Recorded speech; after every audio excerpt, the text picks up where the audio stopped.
Coming up next on The Spot. Psst, hey kid, you like video games, right? Good, because that's what we've got on this week's show. Companies coming over and they're bringing Turok, Area 51, and College Hoops 2K8. We also went out into the world to see what there was to see, and we came back with new info on TNA Impact and MX vs. ATV Untamed. A couple of GameSpot's favorite sons will cruise by to show us Buzz the Mega Quiz and Speedball 2 Brutal Deluxe, a game that we're pretty sure was designed to be totally confusing to anyone outside England. And hey, don't forget, this week is Bionic Commando Week, so you know that we're going to take a look at some of that sweet world-exclusive business. Bolt that arm on and get ready to swing, baby. On The Spot starts now.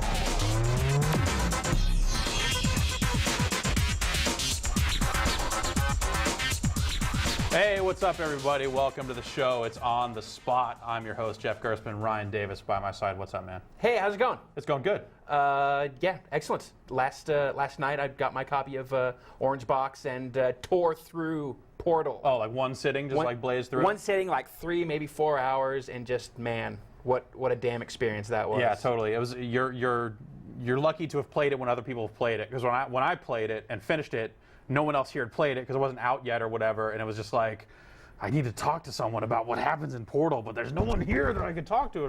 See, I actually am totally envious of you because you got to go into it totally fresh. Like, I had enough people talking about not specific things, but just saying, oh, there's this thing that's really great, or, you know, there's this one element, and, you know, then knowing to expect that stuff when I got into it, you know. But still, such a refreshing game. Just the writing in it's so amazing, and just the whole Portal concept. I'm hooked. It's all I'm thinking about right now is Portal. Yeah, it's hard not to. But we do have a ton of other stuff going on. Like you heard at the top of the show, Bionic Commando Week here at GameSpot. Right? Awesome. Monday we made the world exclusive premiere super mega announcement that Capcom was making a new Bionic Commando game. For the NES, finally. Yeah, for the NES. It's back, baby. It's back in effect. It's ill. That would be so awesome, though. That would be awesome. No, it's PlayStation 3, Xbox 360. That's right. Modern consoles, PC. And they're making it all modern and yeah. 3D. So every day at 5 p.m. we've put up some new stuff, and yesterday we put up a trailer, which I think for people who were skeptical on Monday, seeing that trailer on Wednesday, they're like, okay.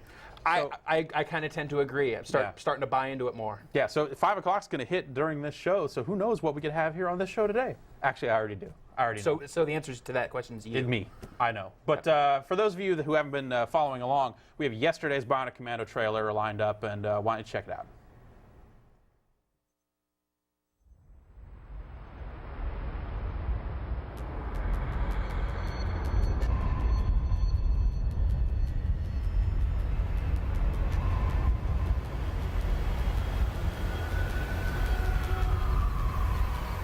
Forces dormant since long.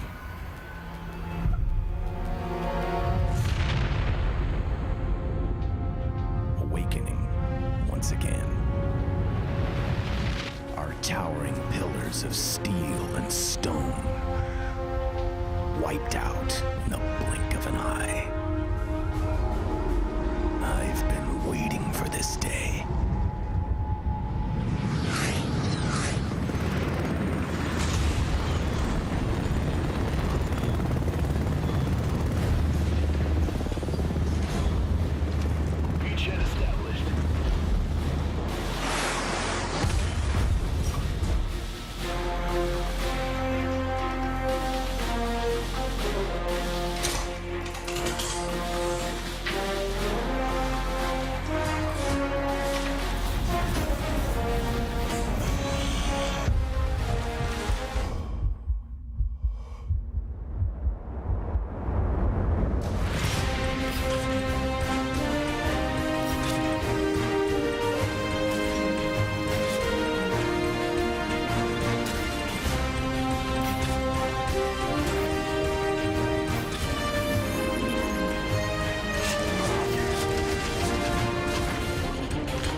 Finally.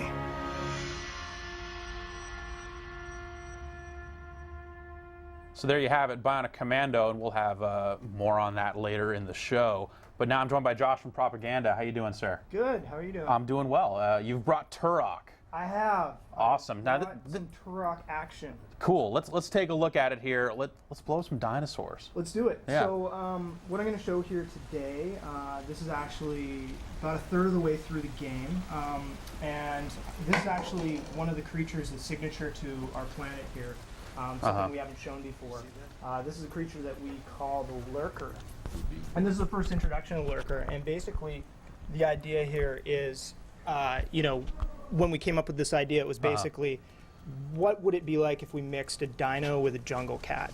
And that's basically the idea of this guy here. So, the way this guy works is he uses elevated surfaces to his advantage. When he attacks, he's got kind of a hit and run kind of style. So he'll come and jump at you and launch an attack, and then he'll run away and hide in the tall grass and come at you again. So it really kind of makes for some terrifying gameplay. Awesome.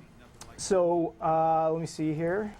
It looks like you've got some pretty terrifying weapons to deal with these threats. So here we've got this dude here is mauling me, and I'm going to see if I could try and my buddy. I'm gonna try and pull off a knife kill on one of these guys, but it's pretty hard. Maybe if my buddy gets him down. So I mean, these guys are a pretty tough opponent here. With my knife, I can finish off a dino as long as I can kind of put it into a stun state or get the upper hand on it. This gun that I'm using here, this is actually known as the pulse rifle. My buddy Reese up there is sniping down on him. Taking care of business. Yeah, so the pulse rifle basically is, it fires a steady stream of depleted uranium slugs. It overheats really quickly, so, if I just hold down the fire button here on one of these guys, it's going to overheat. That's not the way to do it. The idea is to basically fire in quick little pulses. Oh, shit. I'm out of ammo, not a good time to run out. And then the secondary fire for this weapon is actually a displacement grenade, which isn't actually a huge use against these guys. But basically the idea with that is it's a concussive grenade that will toss enemies out from behind cover. So when you're facing off against human soldiers that are using cover to their advantage, you can use the displacement grenade to send them flying. Oh, okay. So this effect that you have here of getting knocked over and kind of seeing your character's feet go flying. Yeah. At what point did that idea come to you guys, and where did that come from? Because it was a really cool effect.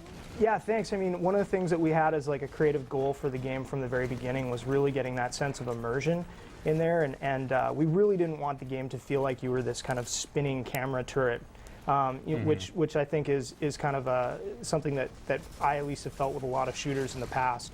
So for us it was really, really important. Oh crap! Let me get this guy off my buddy. I'm out of ammo here.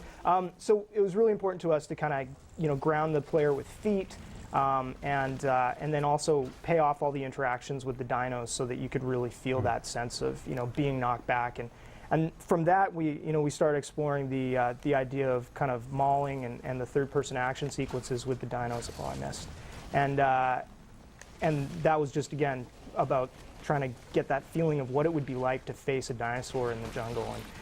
And there you go. There's one right there. How horrible it would really be. And horrible it would, yeah, exactly. How scary and everything it would really be. So I'm going to switch to my shotgun and try to finish off one of these guys. Cool.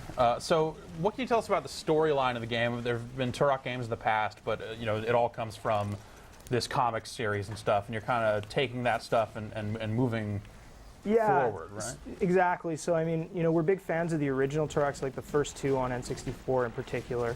But when we looked at the series and kind of where it went towards the end, it kind of, I mean, I'd say it petered out, might be the polite way of saying it. So so the story that is the polite way of saying it. Okay, so we kind of wanted to do something that would reimagine, reinvent, sort of reset the franchise, if you will. So we came up with an all-new storyline, kind of distance it from the original, so there's no direct link in terms of the fiction of the world. This is set 200 years in the future. It follows a military mission gone wrong. You crash land on this planet and basically find yourself in a struggle to survive. And that really is the whole theme of the game. I'm just going to be a real bastard here and kill some of these poor, innocent little They don't look dinos. so innocent to me. They don't. Oh. They all have a past. So, But they do not have a future. no future, exactly. So I'm just going to switch over and show you a different area of the game here. Cool, yeah. Why don't we do that? Why don't we kick it over to Ryan Davis, who's got some questions lined up from the Cool. folks at home. Ryan. I've got a ton of questions. Let's kick off with this one from Kathleen in Crete, Illinois. Wants to know about any online multiplayer. Multiplayer. That was going to be one of my multiplayer. questions. Yeah, that's definitely something we're going to be talking a lot about in the near future. We've got a big event coming up in December where we're going to have a big play experience for everybody hands-on. But what we can talk about here is it's 16-player multiplayer competitive. Modes include capture the flag, assault capture the flag, deathmatch, team deathmatch, and a mode we call War Games, which is more of an objective-based mode. So we'll be showing off some of that. The other component to multiplayer is cooperative. We have 4-player co-op online play with specific missions designed for the co-op experience. So it's not cooperative campaign play. It's right. separate It's a stuff built separate through. thing. It's missions that have been inspired by moments within the single-player experience, and then we've offered that. Cool. So, not too many details, but how about this? Can you play as the dinosaurs? You can't play as the dinosaurs, but the dinosaurs appear in all of our multiplayer maps. So they're sort of the hallmark of the whole Turok experience online. And the dinosaurs offer all kinds of unique challenges. Like, one of the coolest things I think is basically when you're playing against your buddies and you're able to use the dinos to your advantage, luring them. And if you have the sticky bomb gun, which is an explosive weapon where you can basically latch a bomb onto a dino, lure it to your buddy, turn it into a suicide bomber. It's pretty cool. It's devious. Yes. So now what are we looking at here? So what we're looking at here, this is actually pretty far into the game, and I'm going to use this completely unnecessary weapon to liquefy these dinos, just because That's just mean. I'm a jerk. And this is actually at a point where you've become separated from parts of your squad, and you guys are looking for a way off the planet. And I don't want to give away too much of the story, but let's see what's happening. So, I mean, one of the coolest things about the game is that all the AI is completely dynamic. So, there we go. This is a weapon, the rocket launcher, that has 2 modes of fire. The second mode that you just saw there is a lock-on that basically is a fire and forget mode. Nice. Once you achieve lock-on, whatever it is dead, including that helicopter full of people.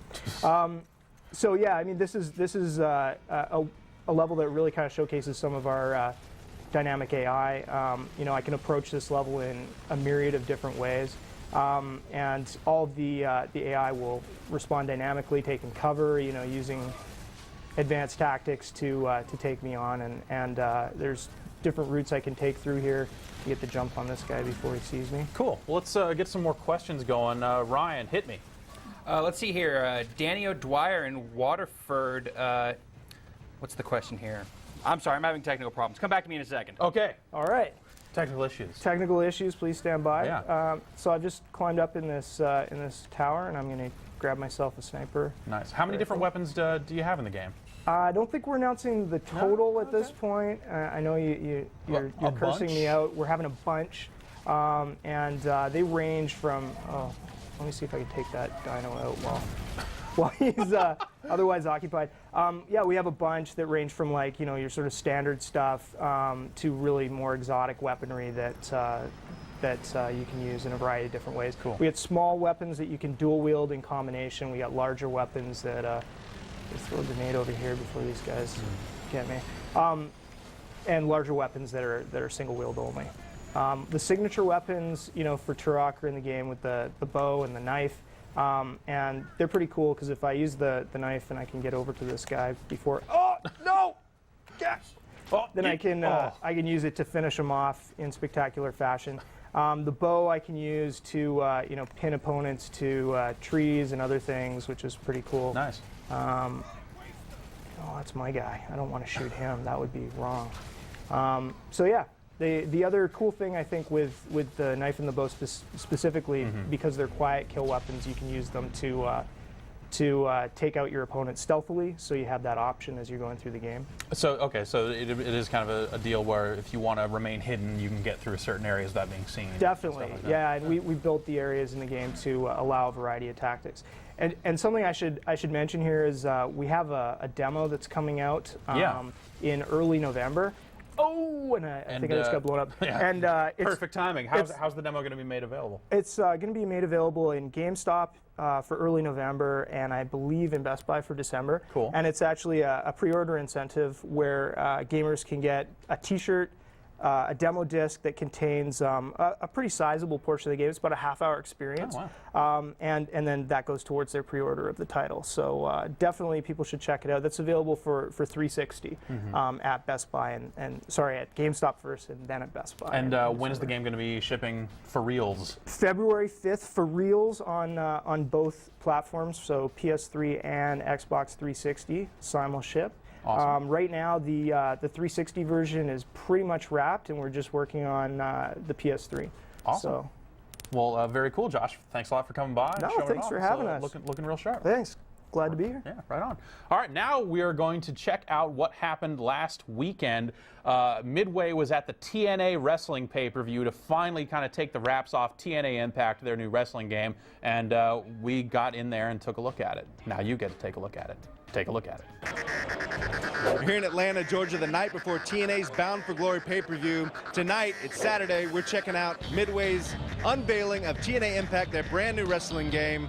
And we're gonna, in addition to playing the game, seeing it for the first time, we're gonna be talking to TNA superstars like Samoa Joe, Jay Lethal, AJ Styles, all the biggest names in the sport. Talking about the game, seeing it, playing it, having a good time. Check it out. Tonight it's about the game. We're unveiling TNA. It's going to come out later next year, and right now it's just basically showing everyone here's what we've been building for the last year and a half. We've had a lot of the TNA guys out for mocap sessions, and it's just been cool. It allows us to really get the moves looking exactly like they look in the ring on TV, and it's awesome. Midway came to TNA and they said that they really wanted to be as close as possible to our product, so they asked us to be, all the wrestlers, to be part of the motion capture process. You guys are in there, and you had like extra padding on the mat and everything, but still, I mean, you guys were doing your thing. Right, we're doing actual wrestling moves. I mean, I don't care what anybody thinks. You can't fake landing on your head. You can't, this stuff hurts. That's why we had a crash pad down there, because it doesn't feel good. But we got a lot of stuff in. The great thing about motion capture, you're out there doing it yourself, and then the next thing you know, you don't have a head because it's on someone else. It's quite a tedious process. I mean, you got these little Velcro balls, like I was telling you before. These things are falling off constantly. We got to stop. And there's this thing called a T position you got to get in, so the computer can scan you to see which balls are missing from where. So you got to stop and put them back on. So It's always a pain when your balls are missing. We'll do like our moves, the moves that are uniquely ours, and then we'll also go and do stuff that everybody does on the first day of wrestling school, you know what I mean? Just to get from the top to the bottom, from A to Z of pro wrestling. The one disadvantage that we have is with a wrestling game, you pretty much have to build a wrestling moveset like library from scratch. I think one of the reasons that the game is as far along as it is in such a short time is that we've almost gelled like immediately. Like the Midway guys and the TNA wrestlers, all the mocap guys, it was almost like every time they wanted us to do something, we did it right away. We knocked it out in 1 take, 2 takes, and just got so much done. TNA's been fantastic. We actually flew our big art groups out to events. We did long photo sessions with each of the wrestlers. We also have a portable head scanner, so we did 3D scans of their head, and our artists completely recreated the guys, and it's really cool. On top of that, when we took photos, we actually used the photos for the texture. There's no hand-painted textures in the game. Hey, that scar on my back, you guys put it in. And How'd you know about that one? I was like, that's astonishing. It's so detailed that they would actually have this, guys with moles and guys with scars and guys with, Abyss has a big mark on his left side, but I don't think he knows that. But that looks like a picture walking down, because they had Samoa Joe coming down the entranceway. It looks just like a real thing. You can see the sweat dripping off him and everything. It's unreal. The attention to detail that they put into it, it's going to make this game mean so much to the TNA fan and the video game fan. So who's the best gamer backstage? So we all obviously know who's #1 in TNA. I would say it's Samoa Joe, based on a pure guess. But I want to know who's the second best gamer in TNA. Second best gamer in TNA. They're all pretty horrible compared to me. I got into one game called Gears of War. I'm not real big into the shooting games though, especially I like to see my character. I'm not big on the I can only see my gun moving around. Halo, of course, is the game of choice this week, and Big Orange Box just came out, so we're doing a little original Team Fortress guy right here. What class do you play? Come on, heavy. I actually played a lot of Animal Crossing. I was playing that on the plane today. See, you know what I'm going through. You got like peaches or pineapples? I need them. Actually, I was stuck with apples. I'll hook you up. I got oranges. I got into a game called Oblivion. It's an RPG game. Final Fantasies are a big one. I even went back to Virtual Pro Wrestling 2. I don't know if you've heard about this game. It's from Japan. It's the most awesome wrestling game I've ever played. Of course, if there's a few that needs to be settled, if there's trash that's been talked, that's just irreparable damage has been done, and that's settled over like an NBA Street or like a Madden. And I feel that video games is definitely 50% of my life still. So it's still shock. The shock hasn't hit me yet that I'm about to be in a video game. A move that doesn't look like it hurts, but actually hurts a lot. Tell me. Oh, God. You know what? Christopher Daniels does this thing. It's kind of like a rock bottom, but he just slams you into the mat. It hurts me every time he does it, and I hate it, but I have to go up. You'd be surprised at how often punches and kicks hurt worse than they look. I mean, I've been punched a couple times in the face, in the nose, in the eye, in the genitals. That's not fun. Anything involving Biss, because he's really big and clumsy, Let's just be honest with it. He's kind of a big, so, anything that he pretty much touches you with kind of hurts. Right. Bad. The cop killer from Homicide. I mean, if you've seen him give it to me, man, sometimes I don't think he likes me at all. I remember one time I was wrestling Samoa Joe, and he just slapped me, and his hand is so huge, and he slapped me in the ear, and I lost hearing for like 4 hours. I couldn't hear anything out of my left ear for 4 hours. I want you to make your case for us for being on the cover of TNA Impact. Well, that's easy. There's no one been here longer than AJ Styles. Oh, you're going to say Jeff Jarrett? He's missed a couple shows. AJ Styles, one ever. That's why I should be on the cover. First X Division champion, you're looking at him. First Triple Crown champion, you're looking at him. You got to be on the cover, right? Yeah, if I'm not, I'll be very, very disappointed. Although I hope I don't have like that whole Madden curse thing with it. Like I get on the cover, then I don't know, I get it, my sciatica blows out and my head falls off or something. So yeah, I mean, it really worked out for Michael Vick down here. So anyways, welcome to Atlanta, by the way, Joe. Yeah. Woo!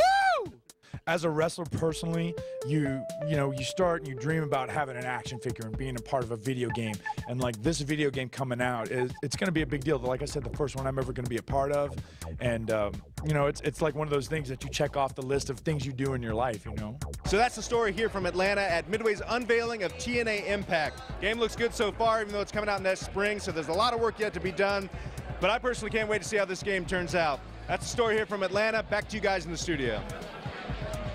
Thank you, Brian. Always looking so comfortable and in his element at a wrestling event. Yeah, and that shirt, that was nice. That's a very nice shirt. He definitely looked like he belonged at a wrestling event in that dapper shirt. I'm now joined in the studio by Aaron Thomas. Aaron, how's it going? Good.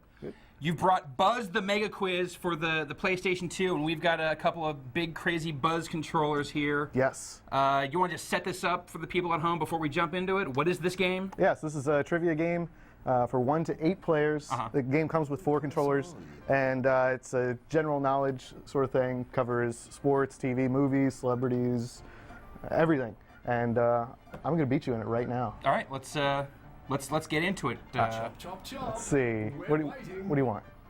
So we're looking at the circle with the different categories on it. Choose a category, sir. Let's do movies. Movies it is. Excellent choice. So I'm just gonna want to buzz in. Yeah, you want to pick from the 4 answers. That was my personalized buzzer there. Oh, nice. Which you can enjoy. You didn't answer. You got to answer too. Oh, I got to answer too? Yeah. Oh, okay. If you know. All right.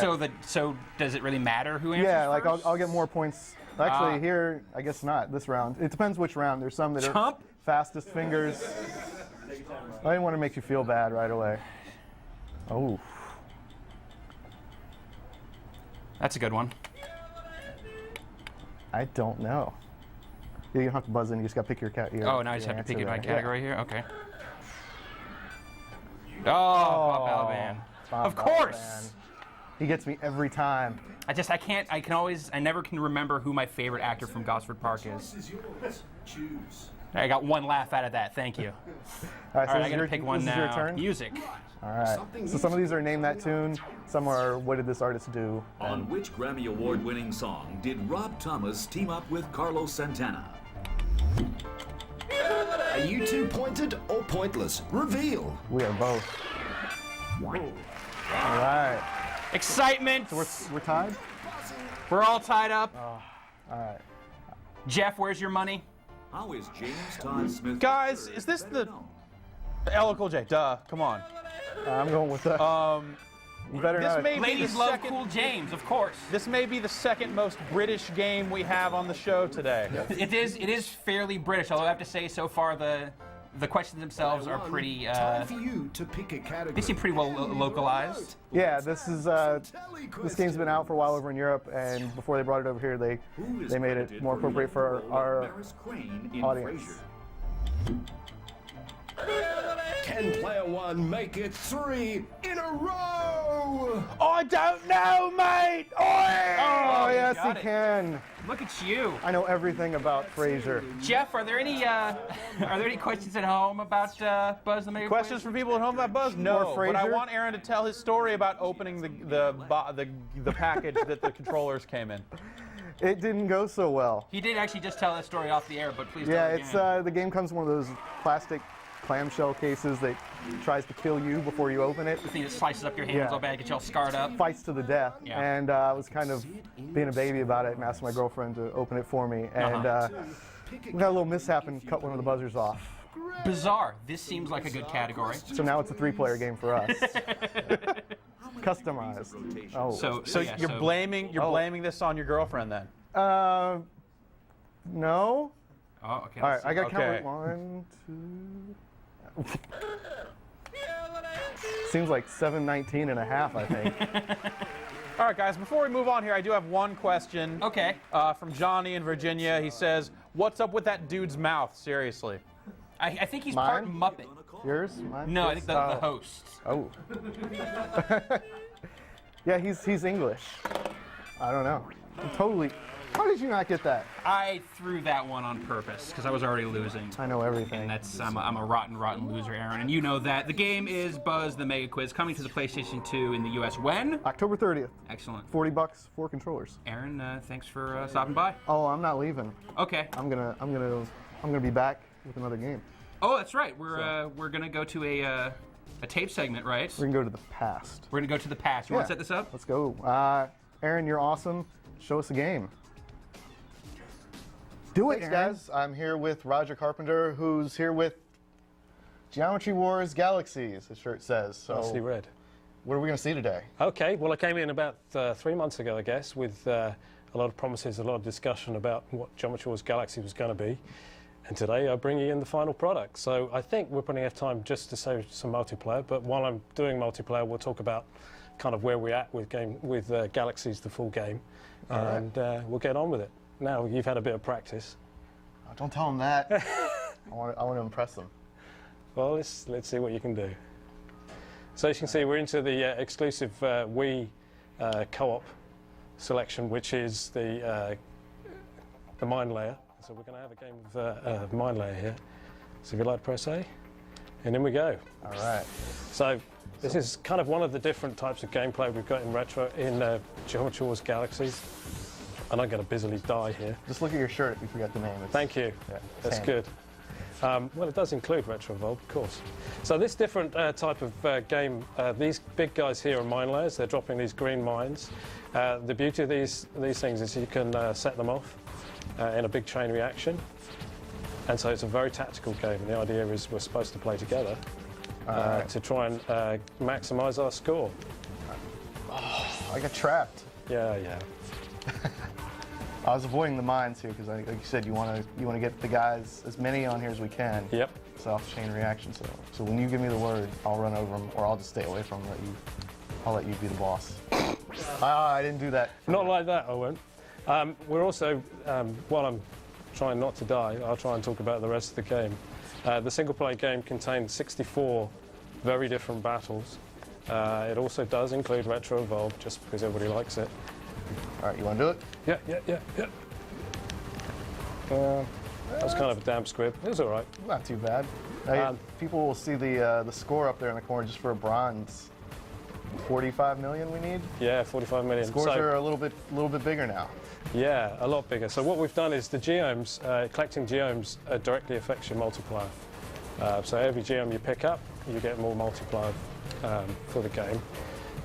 You'll see the multiplier counter in the top left as well. We've also introduced a medal system. This is just kind of give the player some level of understanding of how good they are. Obviously, we're not very good because we're nowhere near bronze, but we will be. I'm going to do it. Go for that was it. a good one. Good score. All right, I'm going to collect those.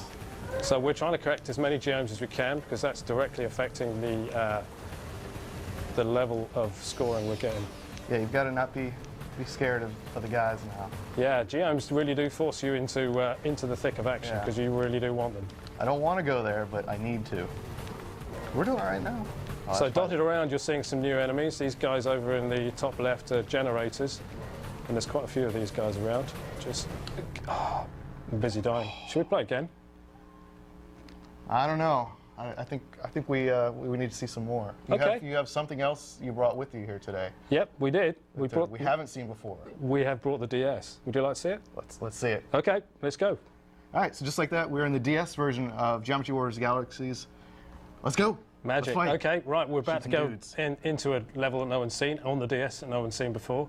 I'm going to take in an attack drone who's kind of partially leveled up, just so you can see he's a little bit different. And in we go. This level has got some new weird enemies that kind of multiply. A little different shape here. Yeah, so it's a new grid shape at the background. You can see my attack drone is there, dishing out some nice amount of firepower, which is always useful. That's good of him. Yeah, it's handy, isn't he? All right, so for people at home, can you describe how you're playing the game? It's not the standard what you might think. Yeah, right. So I'm using the good old bottom screen touch sensitive thing to do my fire direction. I'm using the directional pad to actually move around. The bomb is on the triggers. All right, you're doing pretty well. Famous last words, probably. You said you couldn't talk and play at the same time. So this guy here is a mutator, so he's busily thinking about mutating that thing, and I'm not going to let him do that. Whoa, is it mutated?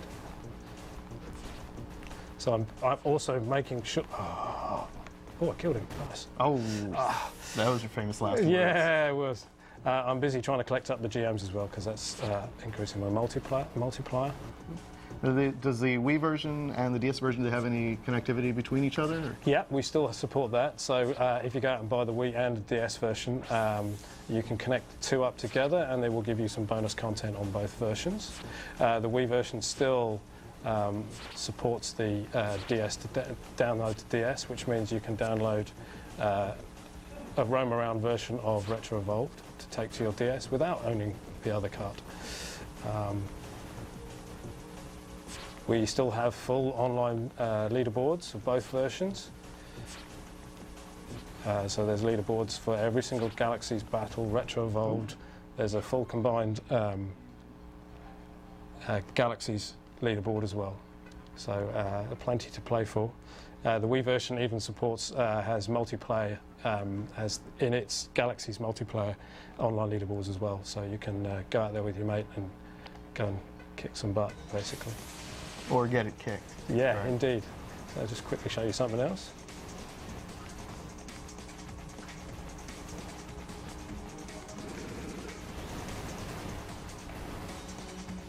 So this is very useful to have my extra firepower in this particular level.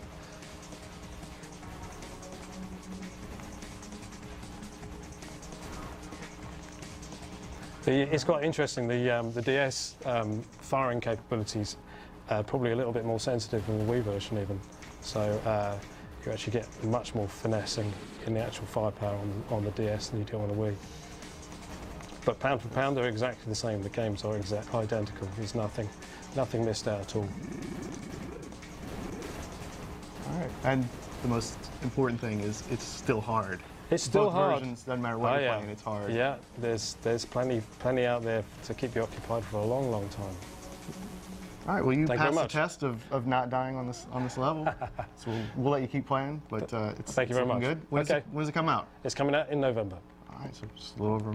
Not far now. No. All right. Well, thanks for being on Thank the you very show. much. Cool. All right, back to you guys. All right, thanks, Aaron of the past. That was Geometry Wars Galaxies for the Wii and DS, linking together all crazy. But I'm here with Josh from Midway, Austin. That's right. And you've brought Black Site Area 51. I have. It is Awesome. on that giant TV. Yeah, so it's been a little while since I've seen it. This first-person shooter, looking pretty hot. What's the storyline behind it? So the idea is we kind of took what's going on in the news, whether it be the war in Iraq and global So warming. Britney Spears losing her kids. That is in here for a brief moment. And we kind of just sort of wrapped that up and said, well, let's take all that and kind of tell it through a story that involves aliens, because frankly, what's better than aliens? And they're causing all this stuff anyway. That's correct. They're Exactly. Shadows pulling the strings, the puppet masters. Yeah. Exactly. So I mean, well, that definitely explains the Britney thing at the very least. So. Yeah, for sure.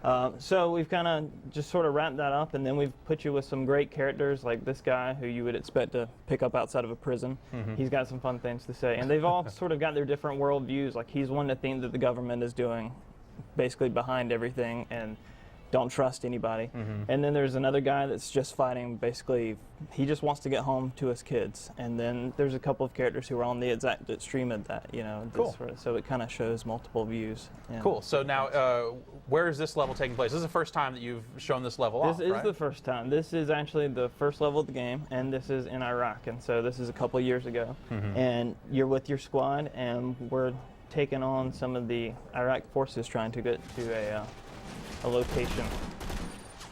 So are you saying that the Iraqis are really aliens? Well, I mean, you heard it here first. Wow. Hey, Jeff, I've got a question. Yes, Ryan. Did that dude seriously just bust through that concrete barricade with his hands?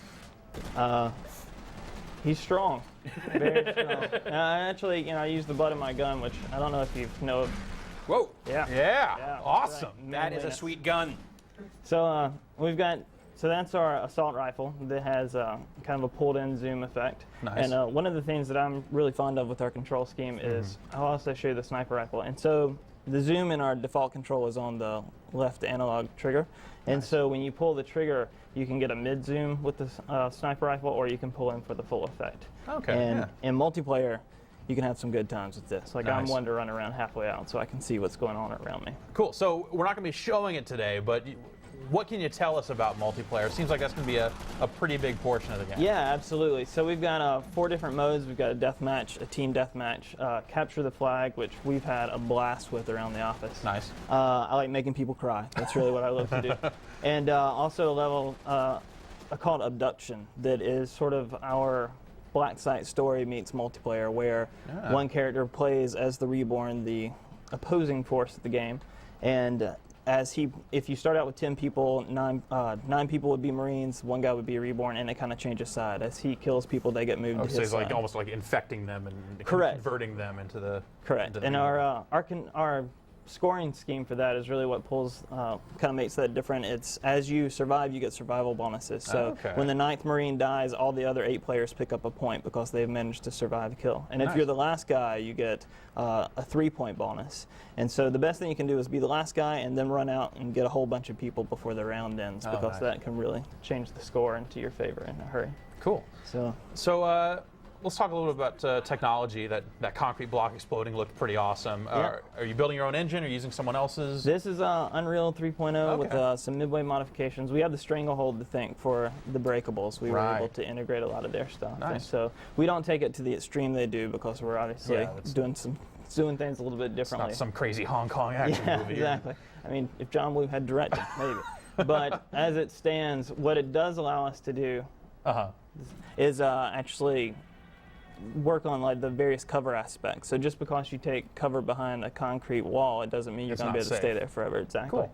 And so some of the larger enemies in the game will really chip away your cover and keep you on the move. Nice. So now that was one of the things that I remember seeing from the first demo of this I saw, is that you make your way to this end of this area, and then all of a sudden this huge enemy appears, and then the demo fades out and ends. Correct. Are you going to have a lot of epic kind of standoffs with these large creatures? And We like our big enemies Cool. in Midway Austin, and there are definitely a few of them in the game that I think people are going to be really satisfied with. Nice. And I know that we kind of teased people with the first demo where we faded out, but we do have a second demo coming out pretty soon it's about double the time of the first demo, and obviously that first demo was early in our cycle, so it had some rough frame rate here and there. We apologize. It happens. When games are made, that's how exactly. it works. But we have smoothed that out. I think people are going to be really excited to see how it's coming. So, very cool. Ryan Davis, do you have any questions over there? I've got a question for myself. Yeah. How does this game figure in to the last Area 51 game? It's sort of a reimagining of the last, like the other Josh. For Turok was saying, we kind of took that series and wanted to take it a little bit of a different way. So while it's still based around Area 51 and all, we've kind of taken it and pushed it into a little more realistic atmosphere. So a little bit darker, not the kind of kooky madcap fun of the last one, and not the brightly colored aliens of the light gun shooters. This is more. We want to make you scream in your living room at night. That would be good for us. Very nice. Very cool. What else can you say about weapon type stuff? So we've got some cool weapons. One of them that I'll tell you about too. There's a shotgun that I really like called the scatter gun, and it allows you to actually charge it. You can fire it like just tapping on the trigger, or you can hold down the trigger and it will charge up. And when you release it, it releases like double the projectiles. Exactly. That's good for surprising people that you just met coming around the corner, and a lot of fun in multiplayer. Nobody at the office was totally fond of the gun until I personally proved that you could kill people with it, and now they hate me. But we also have a weapon called plasma rifle, which to me is more of our rocket launcher. We do have a bigger rocket launcher, but it makes for a big boom. Cool. Whereas this thing is the typical first-person shooter where you would shoot at somebody's feet and kind of use splash damage to take them out. The other cool thing with it is once you fire, you can hold down the trigger, and upon release of the trigger, it will detonate in the air. Oh. So you can actually catch people from behind cover. So tactics. Exactly. Tactics. Exactly. Very nice. Josh, thanks a lot for coming by. Black Site Area 51, when are you looking to come out? November. About mid-November. So this is like very close right to around done the then. corner. So what would you just kind of a little polishing, little tweaks here and there? That's it. Yeah. And you go gold. Spit shining to the end. Awesome. Well, thanks a lot for bringing it Thank by. you. Thank you, sir. Great to see you. Thank you. All right, coming up next, THQ had an event out in Las Vegas for MX vs. ATV Untamed. We sent a crew out there to check out Crazy Motocross Magic. Take it away.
So there's your look at MX versus ATVN Tame. Thanks for that, guys. Right now, we're going to be taking a look at College Hoops 2K8.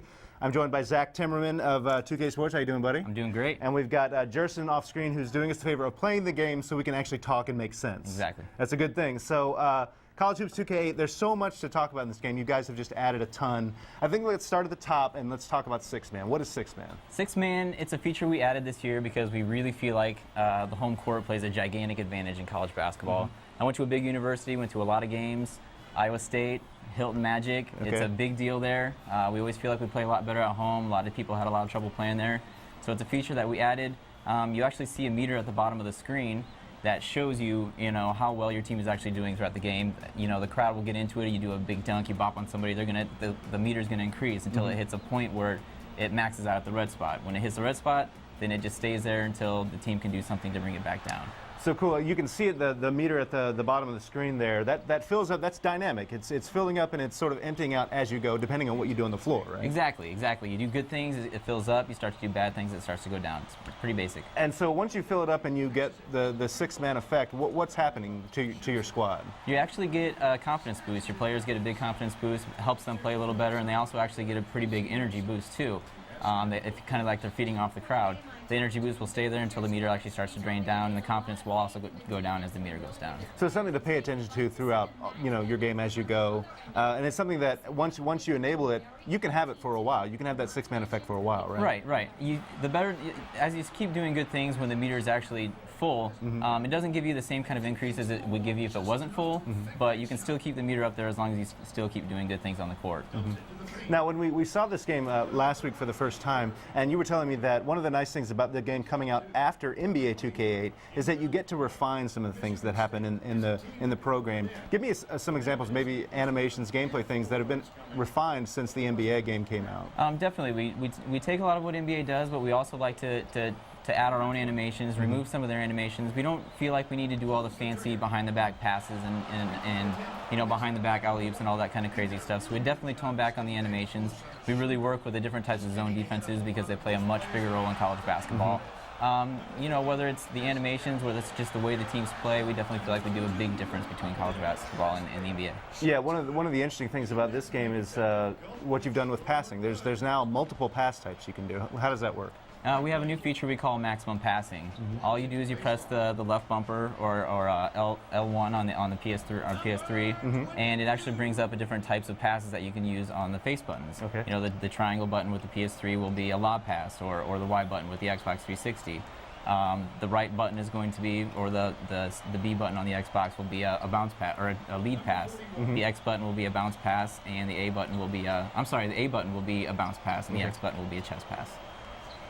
Pretty cool. So you can you choose exactly what kind of pass you want for the moment, for the matchup that you're facing. Exactly. Yeah. Definitely. Really cool stuff. The other thing is that cell phone-like bar, which in NBA indicated sort of hot spots on the floor, has changed a little bit with 2K8. Correct. For us, it's simply a range meter. Can the guy shoot from this spot? Can he not shoot from this spot? You'll see it fill up. You see the guy that he just had the ball with, number 20. He's a pretty good three-point shooter, so it'll fill up to 4 bars. That's basically all it is. It just tells you how far this guy can shoot from. You talked a little bit about the different defensive sets in the game. You've got a lot more zone on defense, but you're also able to run plays. It's got the play drawn out on the floor. You can even create plays in this game. Sounds like a lot going on there. Yes, definitely. We added a feature called Play Vision. NBA actually had some kind of subset of this. You run the play, you go to the spot that you're supposed to start the play from, and it will tell you where your point guard is supposed to go, where all the other players on the court are supposed to go. You'll see the little blue indicator down there, and now you see he has to make a pass to the wing.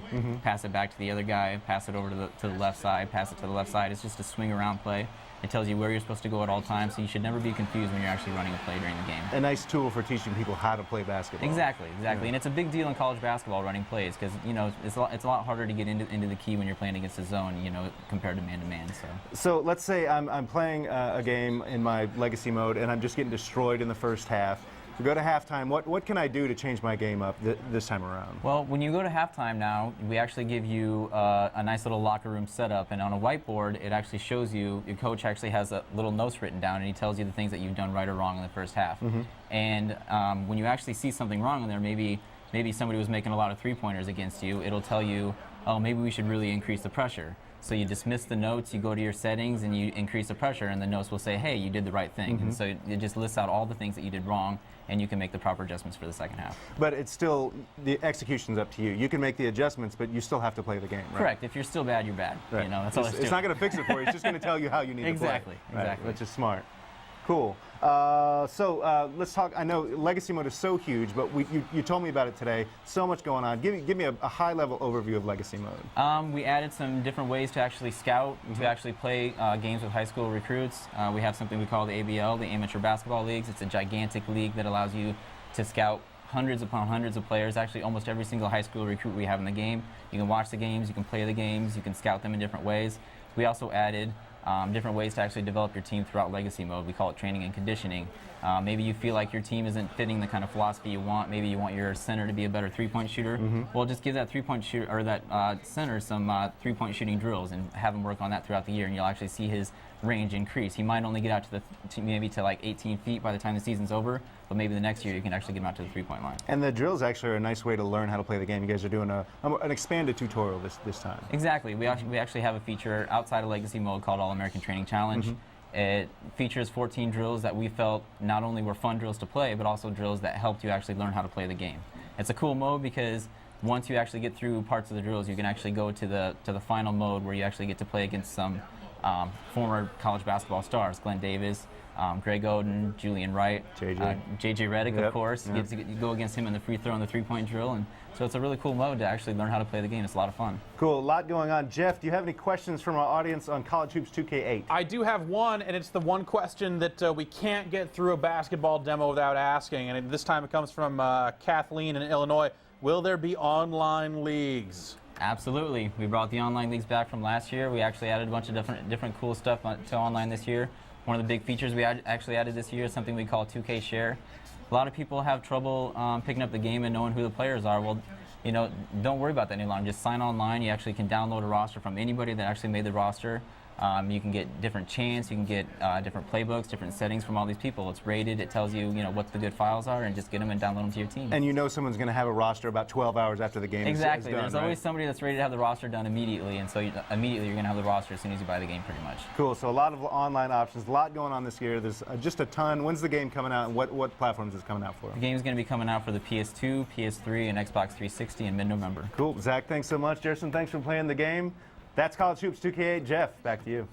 Thanks a lot, Brian. Now, Ryan, Yes. I don't know if you know this, but earlier in the week we had an exclusive with Rock Band where we kind of detailed some of the World Tour mode. Excellent. I hear it's very exciting stuff. Yeah, it's very good. So exciting, in fact, that Brad Shoemaker demanded to get on camera and just talk about it for a little while, and he recorded this piece. Let's take a look at it right now. All those crazy guitar and bass and drum controllers, even microphone, all the multiplayer functionality. We've been hearing about the downloadable songs and albums. We have not yet seen the World Tour mode, and that's what our new preview is about. The World Tour mode is essentially like the career mode in Guitar Hero that Harmonix did before, except that they've just taken this thing all the way to the next level. What makes the World Tour mode different is that it essentially charts your progress as a band, straight from your garage band days all the way up to playing the biggest arenas in the world. So you're going to start out in the character creation mode where you get to pick all your physical attributes, but most importantly, you're going to pick your rock attitude. Are you goth? Are you punk? Are you metal? And once that's done, you're going to pick a home city, and that's going to determine where your band starts. You're going to be playing like the little dive bars, the little clubs to begin with, but you're actually going to build up a fan statistic. You're going to be able to see how many fans you've built up as a band as you play. And if you play badly, if you go out there and blow a show, you're actually going to lose those fans. They'll stop coming to your shows, and then you're busted down to play in the clubs again. So you got to make sure that your performance is always top notch.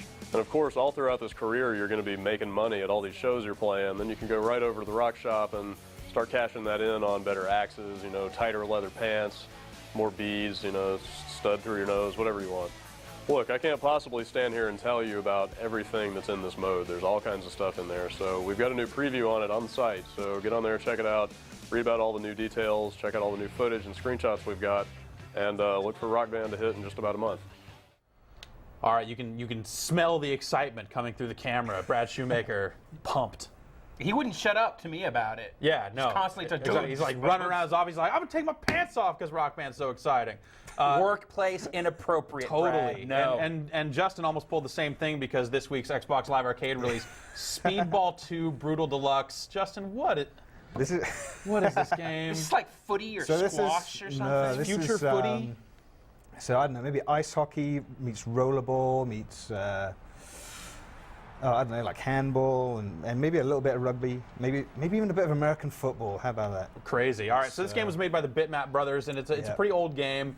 An absolute classic in the minds of the British. Not a game that really caught on over here so much. So as a result, every time I see this game, I can't make sense of it. What exactly do you do? Now, these here we're looking at the original graphics, right? Yeah, this is the original graphics. I'm the guys in blue.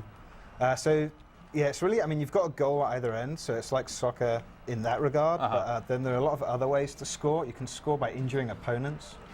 You can score by hitting those stars on the side. Those are worth a couple of points each, and if you like all of them, you get a big bonus. I want to try and hit it. There's a multiplier on the kind of halfway line. On each wall, there's a multiplier. You put the ball through that, then everything you do subsequently is worth either 1.5 times or twice as much.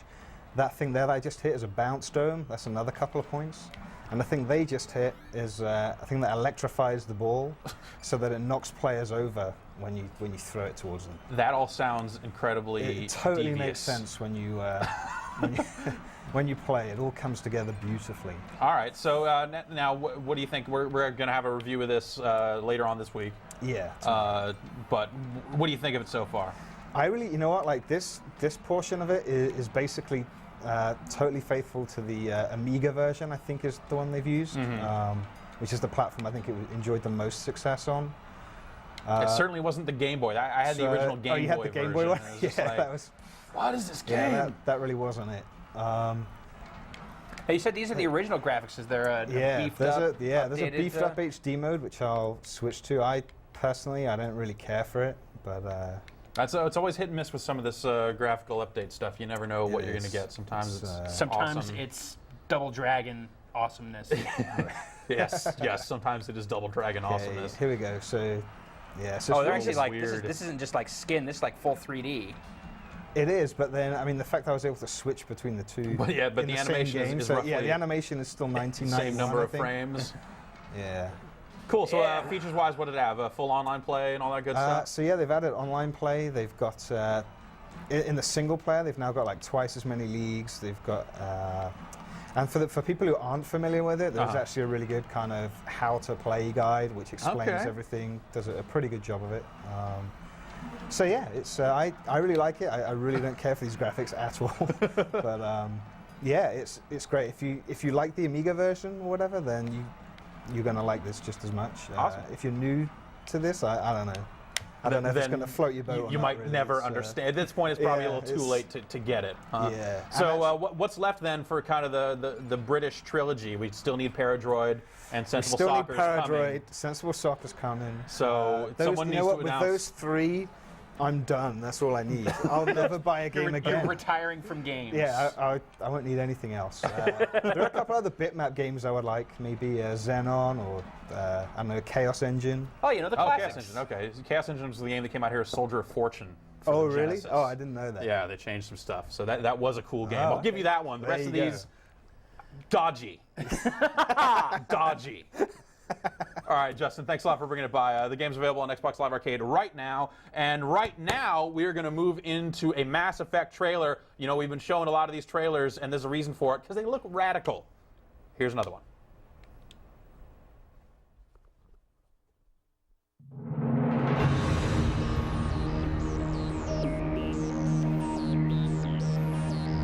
Gunnery Chief Ashley Williams of the 212. You the one in charge here, sir? Are you wounded, Williams? A few scrapes and burns, nothing serious. The others weren't so lucky. We tried to get off a distress call, but they cut off our communications. I've been fighting for my life ever since. Any idea what kind of enemy we're facing? I think they're Geth. Saren's hiding something. Give me more time. Stall them. Stall the Council? Don't be ridiculous. Your investigation is over, Garrus. Commander Shepard, Garrus Vakarian. I was the officer in charge of the CSEC investigation into Saren. Come across anything I should know about? Saren's a Spectre. Most of his activities are classified. I couldn't find anything solid. But I know he's up to something. Like you humans say, I feel it in my gut. On occasion, I have run afoul of indigenous life forms or stumbled across small bands of privateers. That probably does not seem very exciting to someone like you. I know you took a chance bringing me aboard this ship. I have seen the way your crew looks at me. They do not trust me. But I am not like Benezia. I will do whatever I can to help you stop Saren. I promise. Biotic acclimation and temperance didn't last past the airlock. To the kids they hauled in, it was brain camp. Sorry, hauled in is unkind. We were encouraged to commit to an evaluation of our abilities so an understanding of biotics could be compiled.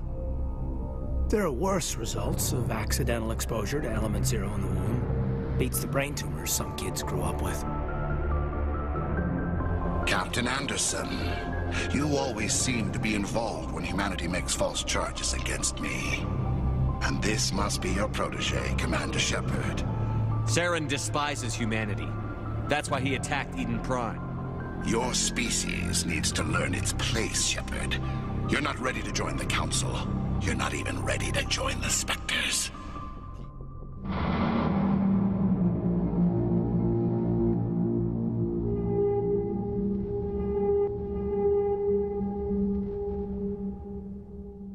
There you have it, Mass Effect. Ryan.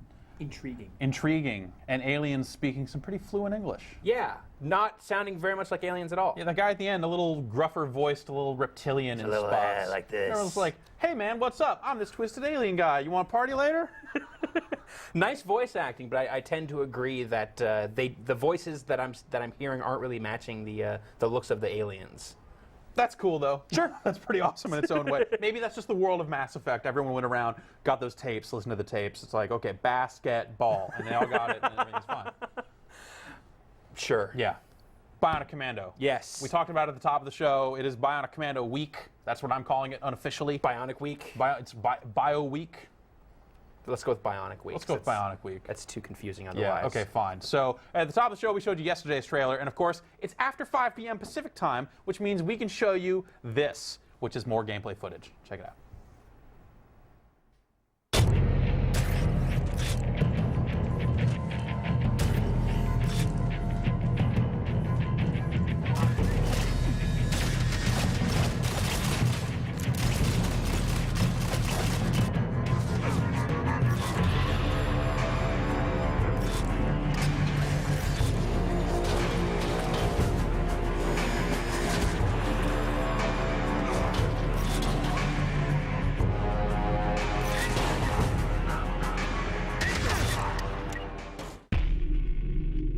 Bionic Commando.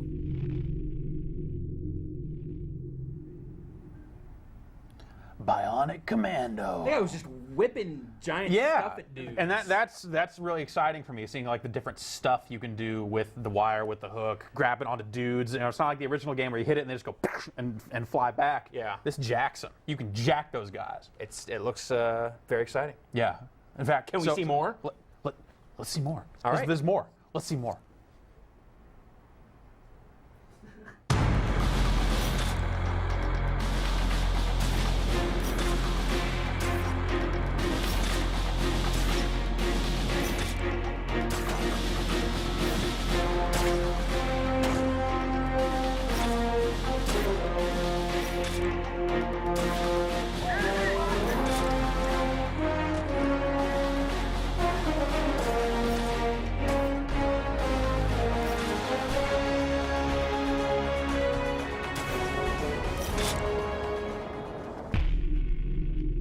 Bionic Commando. Bionic Commando. Couldn't even do it that time. Nope, couldn't even do it. I still need to see footage of dudes swinging and shooting at the same time. Swinging and shooting at the same time, yeah. What they're showing right now is still very hot. The game has a look to me like when I first saw those videos a few days ago. Like I looked at it when like it has kind of like a Half-Life 2 kind of look to it. Maybe that's just because the orange boxes came out and I kind of have Half-Life 2 on the brain, but that kind of post-apocalyptic. It's the rundown really, urban center. It's the presence of broken train cars. Sure. That to me says Half-Life 2. That's understandable. And also a lot of physics. It seems like that they're going to work in a lot of physics-based gameplay, yanking down train cars on top of dudes or flinging bricks at them or doing different stuff. It just seems like there's a ton of different directions they could go with it. As a fan of the Bionic Commando, it seems very promising. Yeah, definitely. Though I have to say, I'm against Mike Patton being a video game voice actor. This is his at least his third game. Yeah. The Darkness, it is bit part in Portal. Yeah. And now this. Like I just don't know how I feel about Mike Patton. That's his new revenue stream. Yeah, that it's just like, I'm going to talk like this for video games, Bionic Commando. If you could get paid to do that, you would. Darkness, Jackie. You know, it's just like, I don't know, dude. You would do that if you could for money. So don't. I kind of do. Don't hate on Mike Patton for that. So there you go. Who are you to judge Mike Patton, sir? This show is over. Fine. We'll see you next week. I want a divorce.